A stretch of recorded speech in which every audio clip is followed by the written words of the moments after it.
Hi guys! So how to check the property? Clean title ba siya?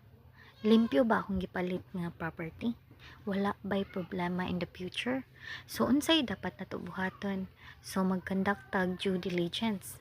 Before ana, mangayo tag copy sa title and also the tax declaration from the owner.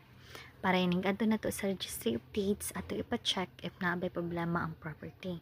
Makuha ta og certified true copy of the title para ma-check na to under encumbrances kung nakasangla ba or naabay ka sa mga gitubang ang property ug unsa pa ng possible nga problema sa property. So once ma-found out nimo nga walay problema, so pwede na nimo mapalit ang property and mo-proceed sa deed of absolute sale. So if you want to know more about how to transfer and how to secure your property, follow me. Thank you. Bye for now.